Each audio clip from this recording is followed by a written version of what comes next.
Hello friends, Excel की इस tutorial series में आपका स्वागत है। आज की इस वीडियो में हम एमएस एक्सेल की ए टू जेड शॉर्टकट प्रैक्टिकल के साथ देखेंगे कि इन शॉर्टकट का यूज कैसे करते हैं। अगर आप लोग एमएस एक्सेल बिल्कुल शुरू से सीख रहे हो तो यह वीडियो आप लोगों के लिए है और इस वीडियो को पूरा ज़रूर देखिए। अगर हमको इस शॉर्टकट के बारे में नॉलेज होगा तो हम किसी भी काम को बहुत ही आसानी से कर सकते हैं। तो चलिए अपने वीडियो को हम शुरू करते हैं। और सबसे पहले जो हमारी शॉर्टकट है यहाँ पे, सबसे पहले हमारी शॉर्टकट यहाँ पे दी हुई है कंट्रोल ए। तो कंट्रोल ए दिया हुआ है सेलेक्ट ऑल। इसका काम क्या है? इस विकल्प का उपयोग एक्सेल में सभी डाटा को एक साथ सेलेक्ट करने के लिए किया जाता है। तो चलिए देखते हैं इसका प्रैक्टिकल। यहाँ पे हम एमएस एक्सेल को ओपन कर लेते हैं। जैसे हमारे सामने यहाँ पे पूरा डाटा दिया हुआ है, हम चाहते हैं जो इतना ये डाटा है केवल इतने ही डाटा को हमको यहाँ तक सेलेक्ट करना है। तो इस डाटा में हम कहीं पर भी कर्सर रखेंगे और कीबोर्ड से कंट्रोल बटन के साथ ए बटन प्रेस कर देंगे तो जो हमारा डाटा बिल्कुल यहाँ तक लिखा था वही डाटा सेलेक्ट हो जाएगा। अगर हम बाहर क्लिक करेंगे यहाँ पे, अब कंट्रोल ए करेंगे तो हमारी पूरी वर्कबुक सेलेक्ट हो जाती है। तो कंट्रोल ए से हम अपनी पूरी वर्कबुक को सेलेक्ट कर सकते हैं, या फिर मान लिया जो डाटा है तो डाटा में कर्सर रखेंगे और कंट्रोल ए कर देंगे तो पूरा डाटा ही हमारा वहाँ तक सेलेक्ट हो जाएगा। तो आप लोग जान गए होंगे कि कंट्रोल ए का काम क्या होता है।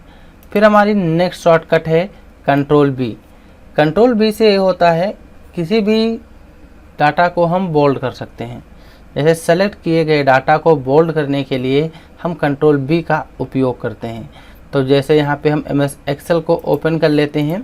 यहाँ पे लिखा हुआ संडे मंडे ट्यूसडे, हम चाहते हैं यहाँ से संडे मंडे ट्यूसडे इनको बोल्ड करना है तो सेलेक्ट कर लेंगे और कीबोर्ड से कंट्रोल बटन के साथ बी बटन प्रेस करेंगे। हमारे सामने जो टेक्स्ट लिखा था है बोल्ड हो जाएगा। तो हम कंट्रोल बी से सेलेक्ट किए हुए डाटा को बोल्ड कर सकते हैं। फिर इसके बाद हमारी नेक्स्ट शॉर्टकट है कंट्रोल सी। कंट्रोल सी से क्या होता है? माइक्रोसॉफ्ट एक्सेल में हम सेलेक्ट किए गए डाटा को कॉपी करने के लिए कंट्रोल सी शॉर्टकट का यूज करते हैं। जैसे एक्सेल को जब यहाँ पे ओपन करते हैं, यहाँ पे लिखा है संडे मंडे ट्यूसडे वेडनेसडे, ये हमारे डेज के नाम हैं। हम चाहते हैं इसको यहाँ से कॉपी करना है और इस साइड में लाना है। तो जब कॉपी करेंगे यहाँ पर भी रहेगा और यहाँ पर भी ले आएंगे। तो हम इसको करेंगे यहाँ से सेलेक्ट, क्योंकि कंट्रोल सी से हम सेलेक्ट किए हुए डाटा को कॉपी कर सकते हैं। सेलेक्ट किया, कीबोर्ड से कंट्रोल सी बटन प्रेस करेंगे तो पूरा डाटा हमारा कॉपी हो गया। यहाँ पे लाना है। तो अब हमको यहाँ पे पेस्ट कैसे करना है? तो कीबोर्ड से कंट्रोल बटन के साथ हमको वी बटन प्रेस कर देना है। यहाँ पे हमारा जो डाटा था कॉपी किया हुआ यहाँ पे आ जाएगा। तो इस तरीके से हम कंट्रोल सी से कॉपी करते हैं और कंट्रोल प्लस वी बटन से हम इसको पेस्ट कर देते हैं। तो आप लोग ये भी समझ गए होंगे कि कंट्रोल सी किसी भी डाटा को हम कॉपी कर सकते हैं और कंट्रोल बी करेंगे तो डाटा हमारा पेस्ट हो जाएगा। फिर यहाँ पे नेक्स्ट शॉर्टकट दी हुई है कंट्रोल डी। कंट्रोल डी का मतलब होता है फिल डाउन। माइक्रोसॉफ्ट एक्सेल में टाइप किए गए डाटा को बिना कॉपी किए ही हम डायरेक्ट जो ऊपर सेल में दिया होता है उसे नीचे वाले सेल में हम कॉपी कर सकते हैं। तो चलिए ये भी देखते हैं। यहाँ पे जैसे हमारा एग्जांपल, यहाँ पे हमने लिखा है UPCISS प्राइम।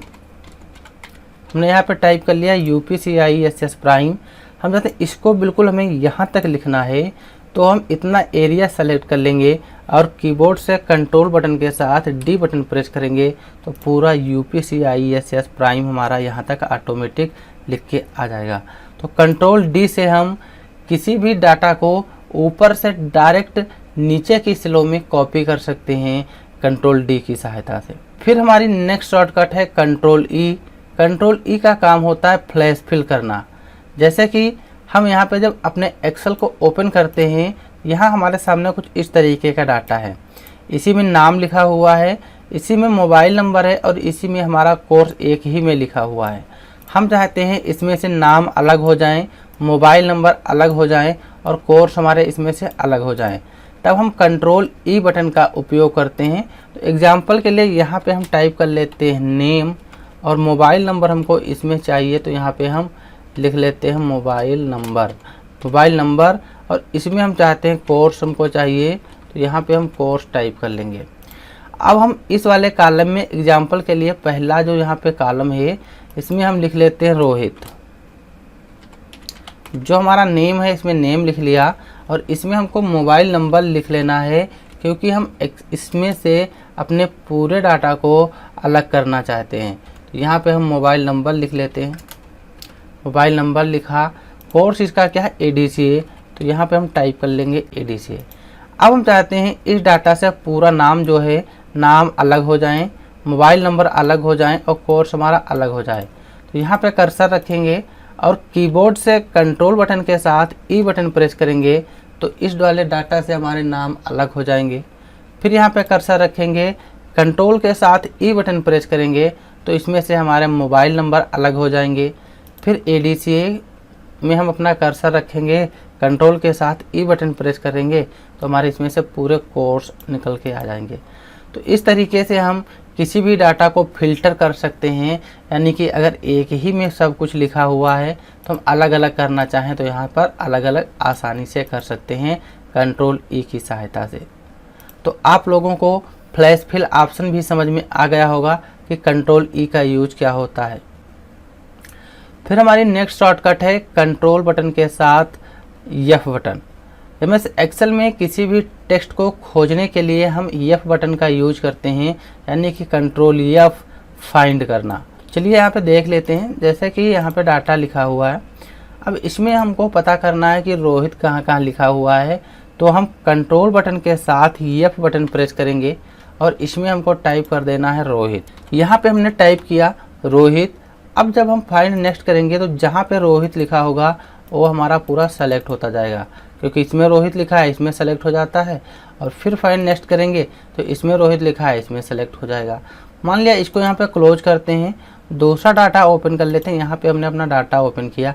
अब इसमें हमको पता करना है संडे कहाँ लिखा है, तो कंट्रोल F करेंगे और यहाँ पे जो हमने अभी रोहित सर्च किया था इसके जगह पे हमको लिख देना है संडे।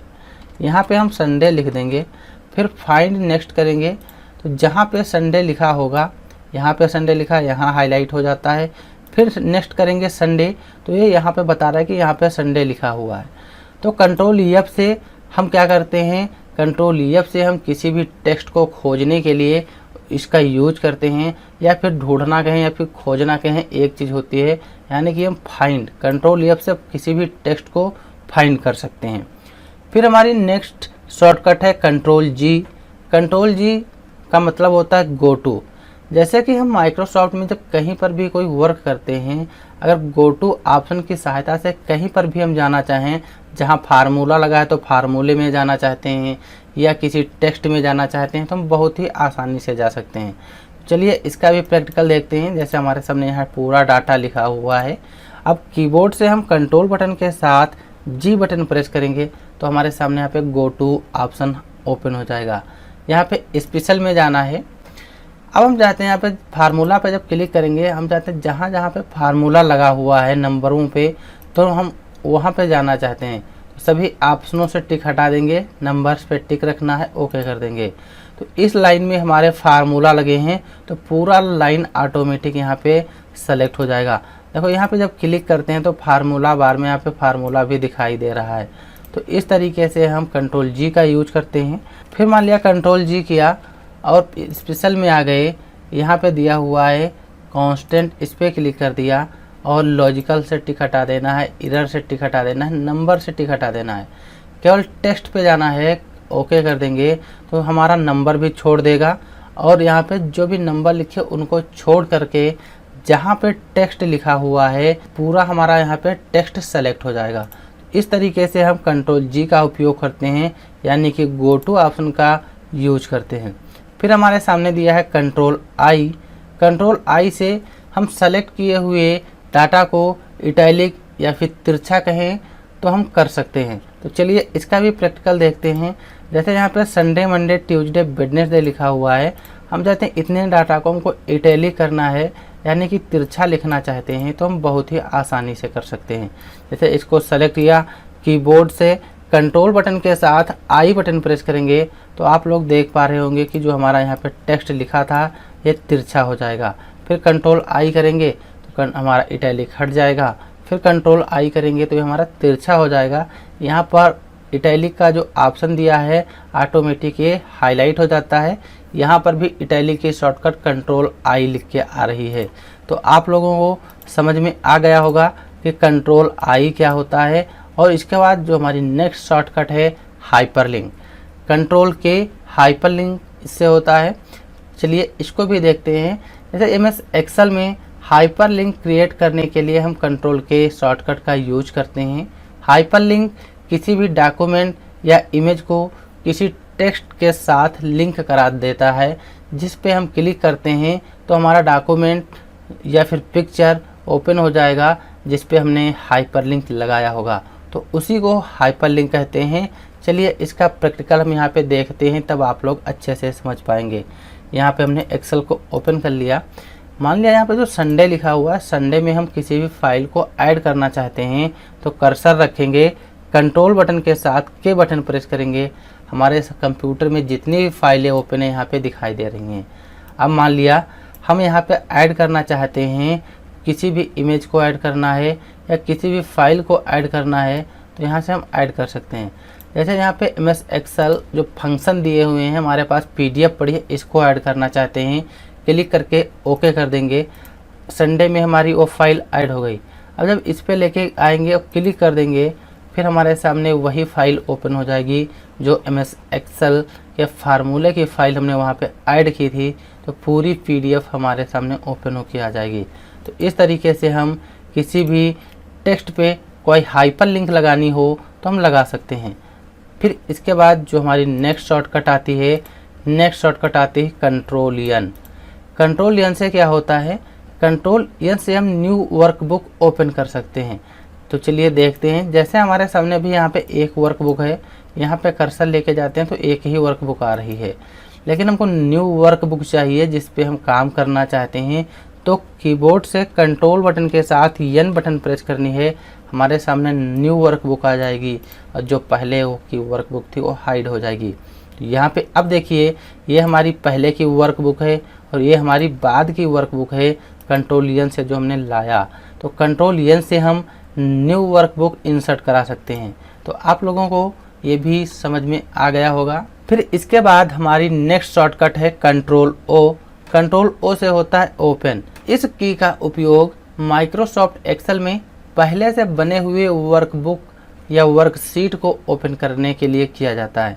जैसे हम एमएस एक्सेल पे अभी यहाँ पे वर्क कर रहे हैं, हम चाहते हैं जो पहले से बनी हमारी फाइल है उसको ओपन करना है, तो हम क्या करेंगे, कीबोर्ड से कंट्रोल बटन के साथ ओ बटन प्रेस करेंगे और हमारे सामने यहाँ पे ओपन का डायलॉग बॉक्स ओपन हो जाएगा। तो जिस भी फाइल को यहाँ से हम ओपन करना चाहें यहाँ से भी ओपन कर सकते हैं, या कंप्यूटर में जब क्लिक करेंगे तो जिस भी लोकेशन पे हमारी फाइलें पड़ी हों उस लोकेशन को यहाँ से सेलेक्ट कर लेना है और ओके कर लेंगे। जैसे यहाँ पे लॉजिकल फंक्शन है, इस वाली फाइल को ओपन करना है, क्लिक किया और यहाँ से ओपन कर देंगे, हमारे सामने वही फंक्शन ओपन हो जाएंगे जो उस फाइल में ऐड थे।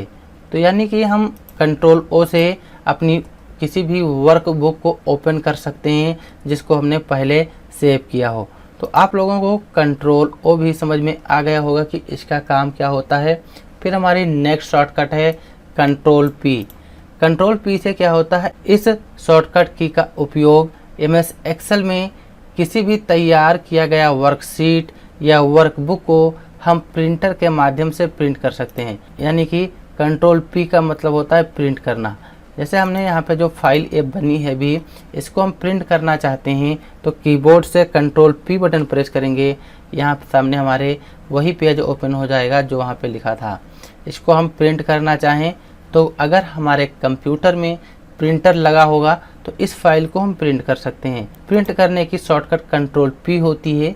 ये शॉर्टकट जो है बहुत ही इम्पोर्टेंट शॉर्टकट है। फिर हमारी नेक्स्ट शॉर्टकट आती है कंट्रोल एस।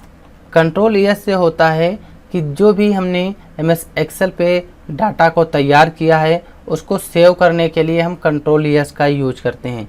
तो सेव करने की जो शॉर्टकट होती है कंट्रोल एस होती है। तो चलिए देख लेते हैं।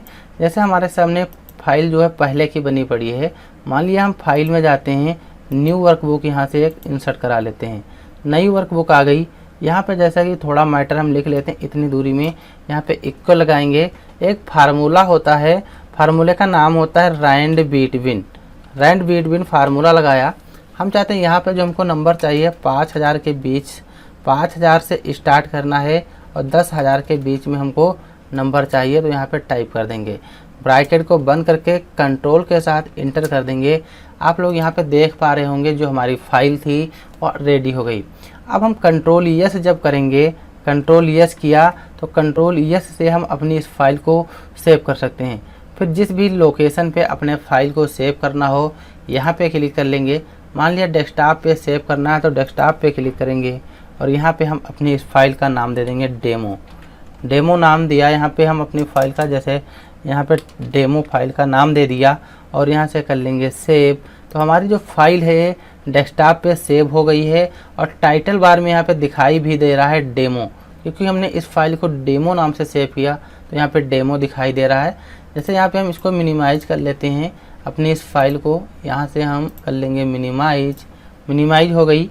जो डेमो नाम की फ़ाइल थी ये वाली हमारी डेमो नाम की फ़ाइल है, आप लोग देख पा रहे होंगे। तो इस तरीके से किसी भी फाइल को सेव करना हो तो हम सेव कर सकते हैं कंट्रोल एस शॉर्टकट की सहायता से। फिर हमारी नेक्स्ट शॉर्टकट है कंट्रोल टी। कंट्रोल टी से क्या होता है, जैसे कि हम किसी भी डाटा को अगर टेबल में कन्वर्ट करना चाहते हैं तो कंट्रोल टी से हम उस डाटा को टेबल में कन्वर्ट कर सकते हैं। यहाँ पे लिखा है इस की का उपयोग माइक्रोसॉफ्ट एक्सेल में टेबल क्रिएट करने के लिए किया जाता है। जैसे हमने यहाँ पे माइक्रोसॉफ्ट एक्सेल को ओपन कर लेते हैं, हमारे सामने एक ये डाटा जो दिया है, हम चाहते हैं इस डाटा को टेबल में कन्वर्ट करना है। तो इस डाटा को हम कर लेंगे पहले यहाँ से सेलेक्ट।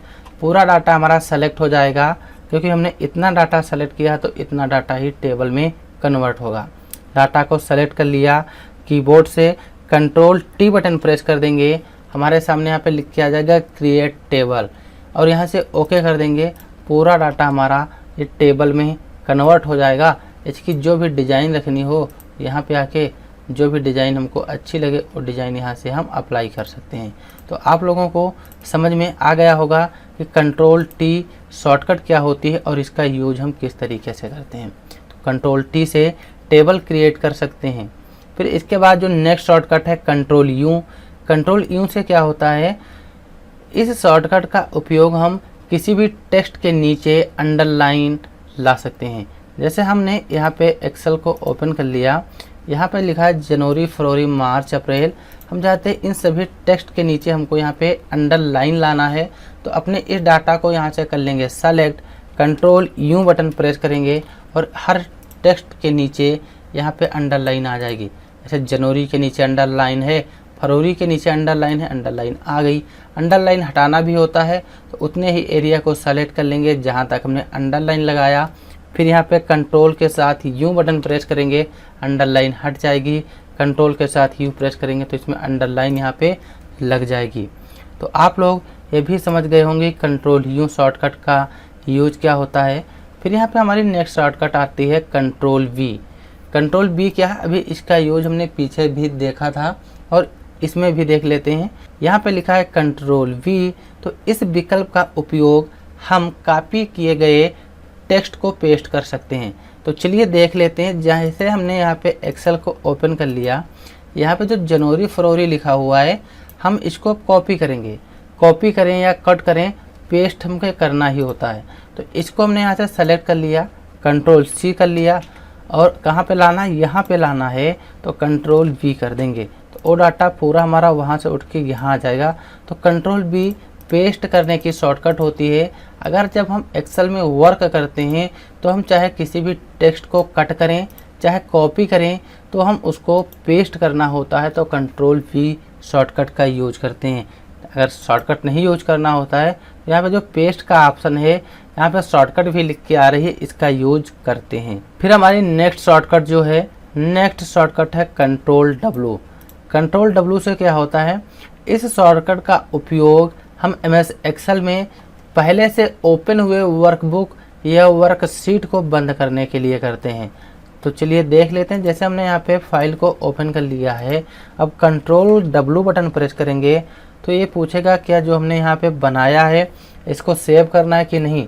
अगर सेव करना चाहते हैं तो सेव पे टिक लगा देंगे और हमारी MS एक्सेल की जो फाइल थी या वर्कबुक थी वो क्लोज हो गई। अब यहाँ पे केवल दूसरी वर्कबुक बची है, इसको हम हटाना चाहें तो कंट्रोल W कर देंगे। फिर पूछेगा यहाँ पे हमको इस फाइल को सेव करना है तो सेव कर लेंगे, नहीं सेव करना है तो नहीं सेव करेंगे, कैंसिल कर देंगे। तो चलो कैंसिल कर दिया। तो जो हमारी फाइल होती है तो हम कंट्रोल W से अपने वर्कशीट को क्लोज कर सकते हैं, यानी कि उसको हटा सकते हैं। यहाँ पर हम अपनी उसी फाइल को ओपन कर लेते हैं जिस फाइल पे हम प्रैक्टिकल देख रहे थे। यहाँ से हमने उस फाइल को देखो ओपन कर लिया। तो इस तरीके से हम कंट्रोल W का यूज करते हैं, किसी भी फाइल को क्लोज करना हो या वर्कबुक को क्लोज करना हो तो हम कर सकते हैं। फिर हमारी नेक्स्ट शॉर्टकट आती है कंट्रोल X। कंट्रोल X का उपयोग क्या है? तो इस शॉर्टकट का उपयोग हम MS एक्सेल में सेलेक्ट किए गए टेक्स्ट को एक स्थान से हटाकर दूसरे स्थान ले जाने के लिए करते हैं। सर्वप्रथम हमें कंट्रोल X करना होगा कट के लिए और फिर उसके बाद कंट्रोल B करना होगा पेस्ट के लिए। तो चलिए देखते हैं। यहाँ पे जैसे एक्सेल को ओपन कर लेते हैं, यहाँ पे जो लिखा हुआ नेम, ये हमारे नेम स्टूडेंट के लिखे हुए हैं। हम चाहते हैं इसको यहाँ से हटा के यहाँ पे लाना है तो हम क्या करेंगे, सेलेक्ट करेंगे, पहले कंट्रोल X कर देंगे, ये चीज़ हमारी कट हो जाएगी। जहाँ लाना है वहाँ पे कर्सर रखना है और कंट्रोल B कर देंगे, नेम हमारी वहाँ से हट जाएंगे और यहाँ पे आ जाएंगे। तो इस तरीके से कंट्रोल X का उपयोग किसी भी टेक्स्ट को कट करने के लिए हम करते हैं।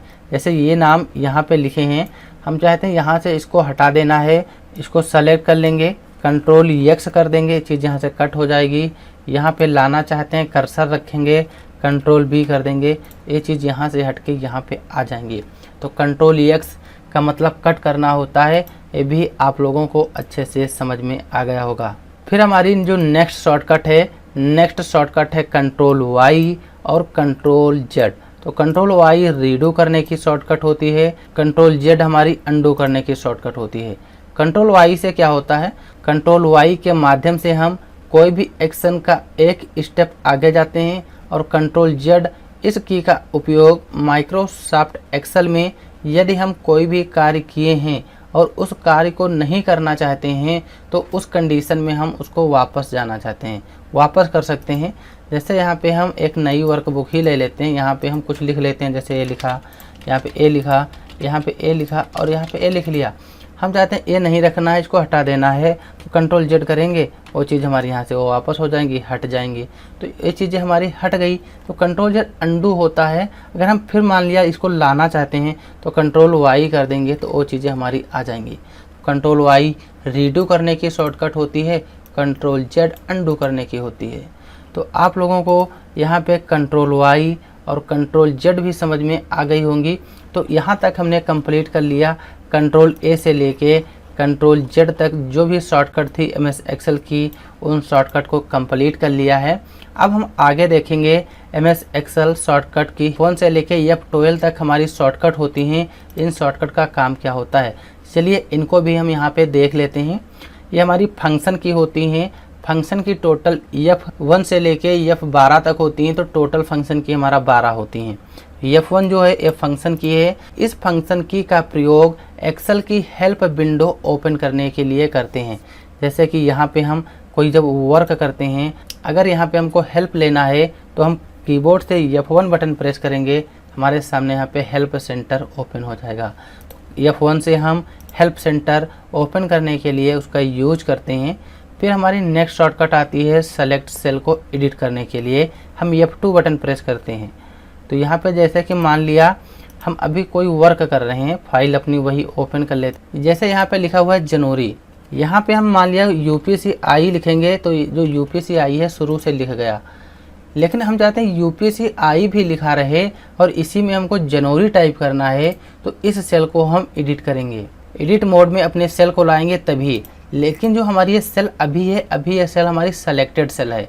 जब हमारी सेल सेलेक्टेड होती है फिर उस सेल में जो कुछ लिखा होगा और हम बाद में टाइप करेंगे तो पहले का लिखा हुआ टेक्स्ट हमारा हट जाता है और बाद में जो हम लिखेंगे वो रह जाएगा। जैसे यहाँ पे UPCISS अभी लिखा हुआ है, हम चाहते हैं UPCISS हट जाए और जनवरी यहाँ पे लिख देना है, तो इसको यहाँ पे क्लिक कर लेंगे, सेलेक्ट रहेगा और यहाँ पे हम जनवरी टाइप कर देंगे। यहाँ पे हमने जनवरी टाइप कर लिया, लेकिन अब चाहते हैं जनवरी के आगे हमको UPCISS चाहिए, तब यहाँ पे इसको एडिट करेंगे, F2 बटन प्रेस करेंगे। अब इसके आगे हम अगर UPCISS यहाँ पे लिखना चाहें तो लिख सकते हैं। तो कंट्रोल F2 किसी भी सेल को एडिट कर सकते हैं। जैसे यहाँ पे फार्मूला लगा है, इसको हमें अगर एडिट करना है कर्सर रखेंगे, F2 बटन प्रेस करेंगे, ये हमारा एडिट मोड में ओपन हो जाएगा। यहाँ पे हमें जो भी बदलाव करना हो वो कर सकते हैं। तो आप लोगों को F2 बटन भी समझ में आ गई होगी कि इसका काम क्या होता है। फिर हमारी नेक्स्ट शॉर्टकट है F3। इस शॉर्टकट की का उपयोग नेम पेस्ट करने के लिए करते हैं। तो चलिए इसका भी प्रैक्टिकल देख लेते हैं। जैसे हम यहाँ पे जब कोई वर्क करते हैं, मान लिया यहाँ पे जो नेम है इनको हम यहाँ से कर लेते हैं सेलेक्ट कर लिया। अब हम चाहते हैं इसका यहाँ पे एक नेम बना दें, तो सेलेक्ट करेंगे, नेम बॉक्स जो यहाँ पे होता है इसमें आएंगे, इसको सेलेक्ट कर लेंगे। यहाँ पे इसका नाम हम बना देंगे यूपी नाम टाइप किया और इंटर कर देंगे, इसका नाम यहाँ पे बन जाएगा। अब डायरेक्ट हम इसी एरिया में आना चाहते हैं, कहीं पर भी हों, F3 बटन प्रेस करेंगे। जो हमने वहाँ पे नाम बनाया था पेस्ट नेम की जो शॉर्टकट होती है F3, जैसे ही प्रेस किया हमारे सामने पेस्ट नाम का डायलॉग बॉक्स ओपन हो गया। हम यूपी पे जाना चाहते हैं, जो फाइल अभी हमने बनाई उसका नाम दिया था, क्लिक करेंगे और ओके कर देंगे। तो जहाँ हमारा वो नाम बना था पूरा नाम वहाँ पे हाईलाइट हो जाएगा। ये होता है F3 से हम नेम पेस्ट करने के लिए F3 शॉर्टकट का यूज करते हैं। फिर यहाँ पे दिया हुआ है F4 शॉर्टकट। F4 से क्या होता है, रिलेटिव सेल रेफरेंस को हम एब्सोल्यूट रेफरेंस में कन्वर्ट कर सकते हैं। तो चलिए इसका भी प्रैक्टिकल देख लेते हैं। जैसे एग्जांपल के लिए हमारे सामने यहाँ पे नेम लिखे हैं और यहाँ पे फीस लिखी है। हम सभी स्टूडेंट में जो यहाँ पे जो फीस है इसमें 100 रुपये ऐड करना चाहते हैं। यहाँ पे कौन सा फार्मूला लगाएंगे, इक्वल फार्मूला लगाया और यहाँ पे हम जो हमारा नंबर दिया है इसका एड्रेस दे देना है, शिफ्ट के साथ प्लस लगाएंगे और इसमें कितने रुपए हमको ऐड करने हैं, 100 रुपये ऐड करने हैं, तो इसका एड्रेस दे देंगे जो हमारा यहाँ पे 100 लिखा हुआ है और यहाँ पे इंटर कर देंगे।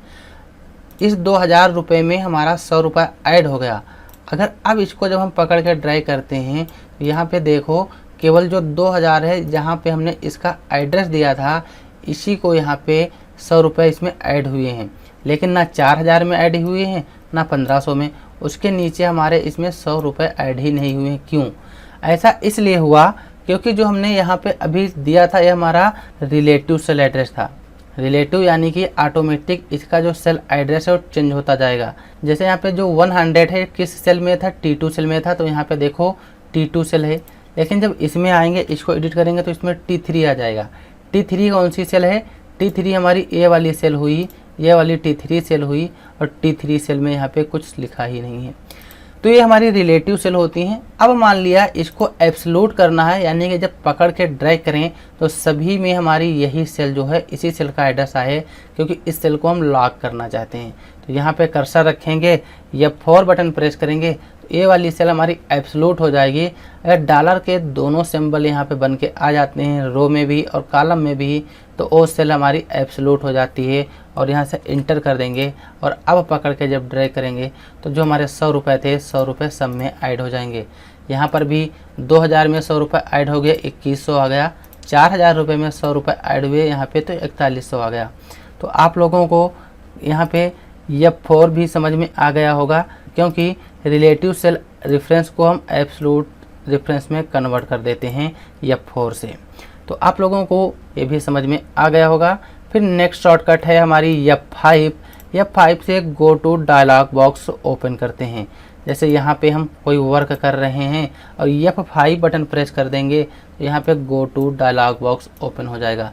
यहाँ पर ये होता है जो हमारी टेबल है, टेबल भी बनी हुई है। यूपी पे जो हमने यहाँ पे नेम बॉक्स बनाया था अभी वो भी बना हुआ है।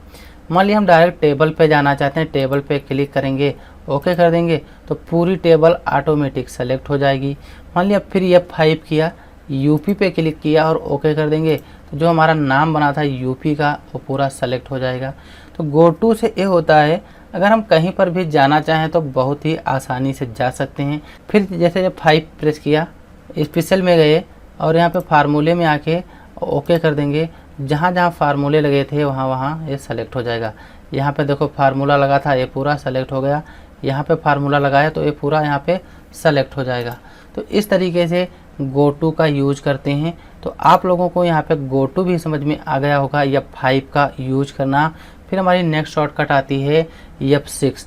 F6 से क्या होता है, हम अपनी वर्कशीट में रिबन, टास्क पेन और जूम कंट्रोल के बीच स्विच कर सकते हैं। जैसे यहाँ पे एक्सेल को ओपन कर लेते हैं और F6 बटन प्रेस करेंगे तो यहाँ पे हमारे जितने भी मेन्यू थे, रिबन थे, वो हाईलाइट हो जाएंगे। जैसे कि हम जाना चाहते इंसर्ट पे जाना है तो हम यहाँ पे N प्रेस करेंगे तो इंसर्ट के सभी ऑप्शन हमारे यहाँ पे ओपन हो जाएंगे। अब हमने यहाँ से इंसर्ट के सारे ऑप्शन ओपन कर लिए। मान लिया हम यहाँ पे वर्ड आर्ट का जो ऑप्शन है इस पे जाना चाहते हैं तो यहाँ पे W बटन प्रेस करेंगे, वर्ड आर्ट से रिलेटेड खुल जाते हैं।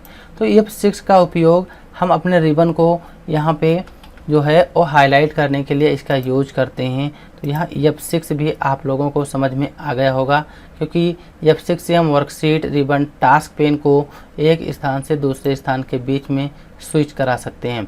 फिर हमारी नेक्स्ट शॉर्टकट आती है F7। F7 का काम क्या है, जब हम माइक्रोसॉफ्ट एक्सेल में कोई काम करते हैं, मान लिया कोई मीनिंग हमसे मिस्टेक हो गई तो उसको अगर सही करना होता है, स्पेल चेक करना होता है तो हम F7 का यूज करते हैं। आप कहीं पर भी एग्ज़ाम देने गए हैं, अगर वहाँ पे पूछा जाता है कि स्पेल चेक की शॉर्टकट क्या होती है तो आप लोगों को बताना होगा कि F7 स्पेल चेक करने की शॉर्टकट होती है। तो जैसे एक्सेल को यहाँ पे ओपन कर लेते हैं और यहाँ पे हम टाइप कर लेते हैं कंप्यूटर। यहाँ पे हमने कंप्यूटर टाइप किया और जो कंप्यूटर अभी हमने यहाँ पे टाइप किया है यह कंप्यूटर यहाँ पे गलत है, क्योंकि कंप्यूटर की मीनिंग सही नहीं है। मान लिया हमसे मिस्टेक हो गई, अब इसको सही करना है तो हम F7 प्रेस करेंगे और हमारे सामने यहाँ पे उसी वर्ड से रिलेटेड ऑप्शन आ जाते हैं। अब इसमें जैसे कंप्यूटर ए सही है, क्लिक करेंगे और यहाँ पे इग्नोर दिया है तो इग्नोर कर देंगे तो यही कंप्यूटर रहेगा। चेंज करना है तो चेंज पे कर देंगे, ये कंप्यूटर हमारा यहाँ पे सही हो जाएगा। तो आप लोग यहाँ पे देख पा रहे होंगे जो हमारा कंप्यूटर था, कंप्यूटर यहाँ पे सही हो गया। तो इस तरीके से हम F7 शॉर्टकट का यूज करते हैं। किसी भी टेक्स्ट को सेलेक्ट हो, उसको स्पेलिंग चेक करना हो तो हम F7 का यूज करते हैं। फिर F8 का मतलब होता है सिलेक्शन एरिया को एक्सपेंड करने के लिए। तो चलिए इसका भी प्रैक्टिकल देखते हैं। जैसे यहाँ पे एक्सेल को ओपन कर लिया, अब आप लोग अच्छे से देखना। अभी यहाँ पे जब हम सेलेक्ट कर रहे हैं तो आप लोग देख रहे होंगे इस तरीके से सेलेक्ट हो रहा है, एक एक करके सेलेक्ट हो रहा है। जैसे ही हम यहाँ पे F8 शॉर्टकट यूज करेंगे तो हमारा जो सिलेक्शन है वो एक्सपेंड मोड में ओपन हो जाएगा। अब जहाँ पे क्लिक करेंगे, अब केवल हमको क्लिक करना है, ऑटोमेटिक वो इस तरीके से कुछ जहाँ पे डाटा होगा वो सेलेक्ट हो जाता है। F8 जब हम करते हैं तो सिलेक्शन हमारा एक्सपेंड हो जाता है। तो आप लोग समझ गए होंगे कि एक्सपेंड सिलेक्शन क्या होता है। F8 यहाँ पे ऑन कर देंगे फिर हमारा नॉर्मल हो जाएगा। तो एक्सपेंड सिलेक्शन अगर हमको करना होता है तो हम F8 शॉर्टकट का यूज करते हैं। फिर हमारी नेक्स्ट शॉर्टकट है F9 शॉर्टकट। एक्सेल में ऑल वर्कबुक रिकैलकुलेट करने के लिए हम F9 शॉर्टकट का उपयोग करते हैं। अगर हम एक्सेल में कोई वर्क करते हैं, हमको पूरी ऑल वर्क बुक को रिकैलकुलेट करना होता है तो हम F9 शॉर्टकट का प्रयोग करते हैं। लेकिन जो हमारी F9 शॉर्टकट है और F10 शॉर्टकट है, इन दोनों शॉर्टकट का प्रयोग हम इस पे नहीं दिखा सकते हैं। अगर इन दोनों शॉर्टकट का प्रैक्टिकल करके दिखाएंगे तो जो हमारी रिकॉर्डिंग हो रही है, रिकॉर्डिंग बंद हो जाएगी। लेकिन हम हल्का फुल्का आप लोगों को बता देते हैं कि इसका काम क्या होता है। जो F9 शॉर्टकट है, F9 शॉर्टकट से हम पूरी वर्कबुक को रिकैलकुलेट कर सकते हैं। और जो F10 शॉर्टकट होती है, F10 शॉर्टकट का उपयोग जो हमारे मेन्यू बार होते हैं उनको एक्टिवेट करने के लिए करते हैं। तो चलिए देख लेते हैं। जैसे यहाँ पे हमने MS एक्सेल को ओपन किया, जब यहाँ पर हम कोई वर्क करते हैं, अभी आप लोग देखना, जब यहाँ पर हम कोई वर्क करते हैं, जैसे यहाँ पे कुछ नंबर लिखे हुए हैं 80, 90, 70, 50 40 ये नंबर लिखे हुए हैं, इनको हमें जोड़ना है। तो यहाँ पे आएंगे इक्वल SUM लगाएंगे, सम फार्मूला लगाएंगे, ब्रैकेट ओपन कर लेंगे और जितने नंबर दिए हैं इनका एड्रेस दे देना है, ब्रैकेट बंद करके इंटर कर देंगे। तो यहाँ पर भी आया है 7260। जैसा ही 80 लिखा है, इसमें अगर कोई भी नंबर ऐड करते हैं तो नीचे जो है नीचे ऑटोमेटिक उस संख्या में परिवर्तन हो जाता है। 40 से 40 में कोई संख्या ऐड किया तो नीचे जो है नीचे ऑटोमेटिक संख्या उसमें जुड़ जाती है। लेकिन जब हम फार्मूला में जाते हैं, कैलकुलेशन ऑप्शन में आते हैं और यहाँ पे मैनुअल लगा देते हैं, तब जब हम यहाँ पे किसी भी संख्या में कोई चेंज करेंगे तो जो इसका रिजल्ट होगा, इसका रिजल्ट वही रहेगा, इसमें कोई भी परिवर्तन नहीं होगा। अगर इसमें परिवर्तन करना होता है तब हम F9 जो हमारी शॉर्टकट होती है, F9 शॉर्टकट का प्रयोग करते हैं। तब हमारी जो वर्कबुक होती है और जो हमारी वर्कबुक होती है वह वर्कबुक रिकैलकुलेट हो जाती है। अगर F9 शॉर्टकट ना यूज हो तो हम अगर F9 शॉर्टकट का ना प्रयोग करें तो कैलकुलेशन ऑप्शन में आएंगे, ऑटोमेटिक लगा देंगे या फिर यहाँ पे लिखा हुआ है कैलकुलेट नाउ। जैसे ही कैलकुलेट नाउन पे क्लिक किया, यहाँ पे देखो रिकैलकुलेट की शॉर्टकट आ रही है F9। तो जो F9 शॉर्टकट होती है इसी को रिकैलकुलेट करने के लिए इसका यूज किया जाता है। इसका प्रैक्टिकल हम नहीं दिखा पाएंगे क्योंकि हमारी रिकॉर्डिंग बंद हो जाएगी। फिर जो हमारी नेक्स्ट शॉर्टकट थी F10 शॉर्टकट। इस शॉर्टकट की का उपयोग जो हमारे मेन्यू बार होते हैं उनको एक्टिव करने के लिए करते हैं। जैसे कि यहाँ पे एक्सेल ओपन किया, ये हमारे मेन्यू बार हैं। अगर F10 हम प्रेस करेंगे तो ये सारे हमारे एक्टिवेट हो जाएंगे। इस तरीके से कुछ एक्टिवेट हो जाते हैं जो यहाँ पे अभी दिखाई दे रहे हैं। तो आप लोग ये भी समझ गए होंगे। फिर हमारी जो नेक्स्ट शॉर्टकट है F11। F11 शॉर्टकट होती है। इस की का उपयोग MS एक्सेल में चार्ट इंसर्ट करने के लिए किया जाता है, चार्ट क्रिएट करने के लिए किया जाता है। जैसे हम कहीं पर भी कोई वर्क कर रहे हों, मान लिया यही डाटा है, इसके ऊपर हमको चार्ट बनाना है। डाटा को सेलेक्ट कर लीजिए और यहाँ पे F11 प्रेस कर दीजिए, हमारे सामने चार्ट बन के आ जाएगा। तो जो चार्ट होता है, अगर हमें कोई भी डाटा हमने बनाया है उस पर हमें चार्ट क्रिएट करना है तो कीबोर्ड से हम F11 बटन प्रेस करेंगे, चार्ट हमारा रेडी हो जाएगा। अगर आप लोग हमारे चैनल के माध्यम से MS एक्सेल बिल्कुल शुरू से सीखा होगा तो जो हमारे चार्ट हैं, चार्ट आप लोगों को पता होगा कि इसका यूज क्या होता है और इसका उपयोग हम किस तरीके से करते हैं। जब हम इंसर्ट मेनू में जाते हैं तो यहाँ पे जो रिकमेंडेड चार्ट है और हमारे कई प्रकार के चार्ट दिए हैं, इन सभी चार्ट को हमने एक एक करके डिस्कस किया था। आप लोगों को इसका वीडियो हमारे चैनल पर मिल जाएगा। तो चलिए फिर हमारी जो नेक्स्ट शॉर्टकट है और लास्ट शॉर्टकट है F12 shortcut. F12 button press करने पर हम किसी भी फाइल को सेव एज कर सकते हैं। जैसे कि एक्सेल को ओपन किया, मान लिया किसी भी फाइल को हम सेव एज करना चाहते हैं। सेव एज का मतलब होता है उस फाइल को हम दूसरे नाम से सेव कर सकते हैं। तो कीबोर्ड से F12 बटन प्रेस करेंगे, हमारे सामने यहाँ पे विंडो ओपन हो जाएगी। अब यहाँ पे क्या बता रहा है कि हम इस फाइल को सेव करना चाहते हैं। तो जैसे यहाँ पे लिखा है MS एक्सेल ऑल शॉर्टकट, यहाँ पे हम टाइप कर देंगे UPCISS प्राइम कंप्यूटर। यहाँ पे हमने फाइल का नाम रखा है UPCISS प्राइम कंप्यूटर। डेस्कटॉप पे सेव करना है, डेस्कटॉप पे टिक लगा लेंगे और यहाँ से कर देंगे सेव। तो जो हमारी ये फाइल है, ये फाइल अभी सेव हो गई है। चलिए यहाँ पे देख लेते हैं। जैसे कि यहाँ पे हमने डेस्कटॉप स्क्रीन ओपन कर लिया है, जो फाइल दिखाई दे रही है UPCISS प्राइम, तो इस फाइल को हमने सेव एज कर लिया है F12 शॉर्टकट की सहायता से। टाइटल बार में भी UPCISS प्राइम दिया हुआ है।